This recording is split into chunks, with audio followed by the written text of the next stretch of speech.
तो भाइयों, dragon ball super chapter 64 का इंतजार सभी लोगों को है और सब इंतजार कर रहे हैं कि मीरस के चले जाने के बाद अब गोकू के साथ क्या होगा। फिलहाल गोकू शॉक में खड़ा है और सबको पता है कि मास्टर्ड अल्ट्रा इंस्टिंक्ट आने वाला है। मीरस ने खुद को सैक्रिफाइस किया ताकि गोकू की अल्ट्रा इंस्टिंक्ट की ट्रेनिंग कंप्लीट हो जाए। तो गोकू को अगर पूरे कंट्रोल के साथ अल्ट्रा इंस्टिंक्ट को अच्छे से मास्टर करना है तो उसे दो सबसे इंपॉर्टेंट चैलेंजेस को फेस करना होगा। सबसे पहले अल्ट्रा इंस्टिंक्ट साइन की अनस्टेबिलिटी को कंट्रोल करना और दूसरा उस गॉड लिमिट को कंट्रोल करना जिसकी वजह से टूर्नामेंट ऑफ पावर में गोकू लास्ट में जिरेन के सामने झुक गया था और एक पर्पल ऑरा के साथ गोकू पर गॉड लिमिट हावी हो गई थी। तो इस वीडियो में पूरे फैक्ट्स के साथ डिस्कस करेंगे कि गोकू अल्ट्रा इंस्टिंक्ट को अच्छे से मास्टर कैसे करेगा। तो सबसे पहले आ जाइए चैप्टर 59 में, जब गोकू मोरो से अल्ट्रा इंस्टिंक्ट में लड़ता है। शुरुआत में गोकू अच्छा खासा जवाब देता है मोरो को और विस भी मीरस की तारीफ करता है कि तुमने तो यार गोकू को बहुत अच्छी ट्रेनिंग दी है, लेकिन क्या गोकू ने अल्ट्रा इंस्टिंक्ट को मास्टर कर लिया है? क्या हम उसे उन सिल्वर हेयर्स वाले रूप में देख पाएंगे? और तब मीरस निराशा के साथ कहता है कि नहीं, गोकू ने अभी अल्ट्रा इंस्टिंक्ट को मास्टर नहीं किया है, वो बस अल्ट्रा इंस्टिंक्ट साइन फॉर्म तक पहुंच पाया है। अब ध्यान से सुनना भाइयों, विस बहुत सीरियस होके कहता है कि जो ये अल्ट्रा इंस्टिंक्ट का साइन वाला रूप है वो दरवाजे की तरह, एक गेटवे की तरह काम करता है असली अल्ट्रा इंस्टिंक्ट के लिए। लेकिन ये साइन वाला रूप स्टेबल नहीं है, शांत नहीं है, फ्लक्चुएट करता रहता है। इसको स्टेबल करने के लिए, इसकी स्टेबिलिटी को मेंटेन करने के लिए बहुत स्टेमिना वेस्ट होता है। यानी कि भाइयों, अल्ट्रा इंस्टिंक्ट साइन जो है उसे स्टेबल रखने के लिए गोकू का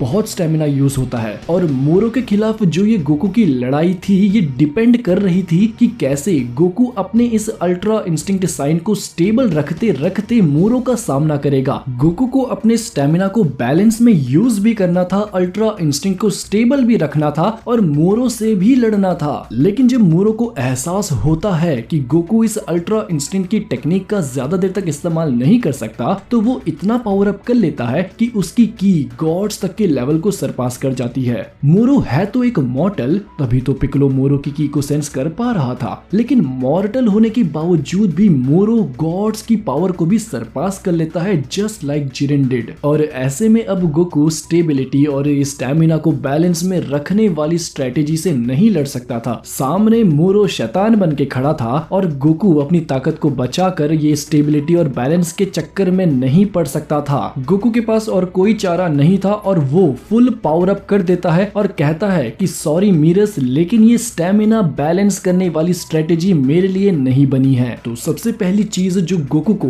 अल्ट्रा इंस्टिंक्ट को मास्टर करने के लिए चाहिए वो है स्टेबिलिटी और बैलेंस। गोकू को सबसे पहले अल्ट्रा इंस्टिंक्ट को स्टेबल करना होगा, बैलेंस में लाना होगा, कोई फ्लक्चुएशंस नहीं होनी चाहिए, बिल्कुल शांत, बैलेंस और स्टेबल होने के बाद ही गोकू अल्ट्रा इंस्टिंक्ट का 100% इस्तेमाल कर पाएगा, सेम उसी तरह जैसे कि गॉड्स किया करते हैं। क्योंकि सिर्फ गॉड्स की ही एनर्जी बिल्कुल स्टेबल और बैलेंस में रहती है, तभी तो कहा जाता है कि अल्ट्रा इंस्टिंक्ट गॉड्स के लेवल की टेक्निक है। और एक मॉर्टल के लिए ये लगभग नामुमकिन है कि वो अपनी एनर्जी को इतना स्टेबल कर पाए कि अल्ट्रा इंस्टिंक्ट जैसी टेक्निक का इस्तेमाल कर सके। और इसी वजह से टूर्नामेंट ऑफ पावर में सारे गॉड्स हैरान हो गए थे और वो सब के सब खड़े हुए थे गोकू की इस अल्ट्रा इंस्टिंक्ट को रिस्पेक्ट देने के लिए कि एक मॉर्टल होते हुए भी ये बंदा खुद को इतना ऊपर लेके आया है। अब सेकंड चैलेंज जो गोकू को फेस करना होगा वो है गॉड की लिमिट पर कंट्रोल पाना। अब आप जरा याद करो, टूर्नामेंट ऑफ पावर में गोकू ने मास्टर्ड अल्ट्रा इंस्टिंक्ट फॉर्म में जिरेन की धुलाई कर दी थी। जिरेन तो हार ही गया था, लेकिन तभी गोकू पर गॉड लिमिट हावी हो जाती है और एक पर्पल ऑरा के साथ गोकू तड़पने लगता है और उसका अल्ट्रा इंस्टिंक्ट चला जाता है। तो आप बताओ यहाँ पर स्पेसिफिकली हुआ क्या था गोकू के साथ? क्या है ये गॉड लिमिट और क्या है ये पर्पल ऑरा जिसने गोकू का ये हाल कर दिया? इसे समझाने के लिए मैं आपको एक सिंपल सा एग्जांपल देता हूँ। सपोज कीजिए मेरे पास एक मारुति 800 कार है जिसकी maximum speed 145 kilometre per hour तक ही है, और उसी के सामने मेरे पास है एक बुगाटी की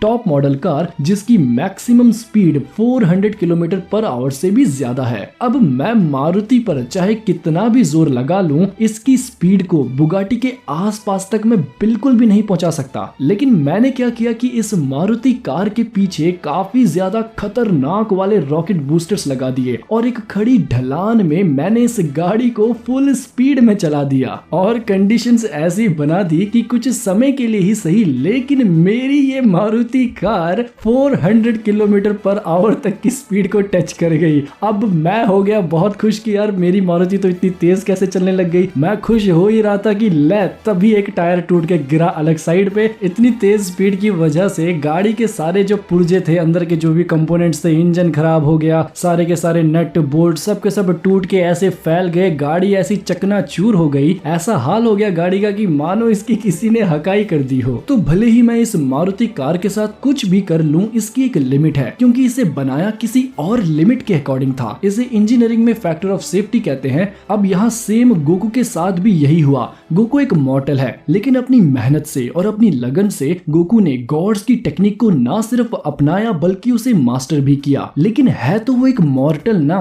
चाहे कितना भी सीख ले, चाहे कितना भी जोर लगा ले, कितना भी पुश कर ले खुद को, एक लिमिट के बाद गोकू आगे नहीं बढ़ पाएगा और उसका शरीर टूट जाएगा जैसे कि वो गाड़ी टूटी थी। प्लीज सभी फैंस यहाँ पर इस गाड़ी को बस एक एग्जाम्पल की तरह लेना। कमेंट में ये मत कहना कि नेगस ने तो यार गोकू को मारुति 800 बोल डाला। एक मॉर्टल होते हुए भी गोकू इतना आगे इसलिए पहुंच पाया क्योंकि गोकू के पास गॉड की है। गोकू गॉड की का इस्तेमाल कर सकता है और फिर उसकी खुद की लगन, उसकी खुद की मेहनत, उसका खुद का जो जज्बा है ताकतवर बनने का, ये सब के सब रीजंस हैं जिसने गोकू को इतना पुश किया कि वो गॉड्स के लेवल तक पहुंच पाए। लेकिन ये सब चीजें मिलके भी काफी नहीं है कि गोकू इन सबको प्योर 100% रूप में मास्टर कर ले। इसके लिए गोकू को और ट्रेनिंग करनी होगी, खुद को तैयार करना होगा और यही काम मीरस ने किया है। तो बस मेरे कहने का मतलब ये है कि अल्ट्रा इंस्टिंक्ट गॉड्स के लिए बना है, क्योंकि गॉड्स की ही की सबसे ज्यादा स्टेबल होती है भाइयों। इसीलिए सिर्फ गॉड्स ही इस टेक्निक का अच्छे से इस्तेमाल कर पाते हैं, क्योंकि उनकी की स्टेबल है। और अल्ट्रा इंस्टिंक्ट को मास्टर करके यूज करने के लिए स्टेबिलिटी और बैलेंस चाहिए। 400 किलोमीटर पर आवर की स्पीड के लिए अंदर के मुझे पूरे सिस्टम को चेंज करना होगा, मॉडिफिकेशन करनी होगी बहुत। और यही सेम काम मीरस कर रहा है गोकू को ट्रेनिंग देने की कोशिश करके कि मैं तुम्हें 140 की स्पीड से कम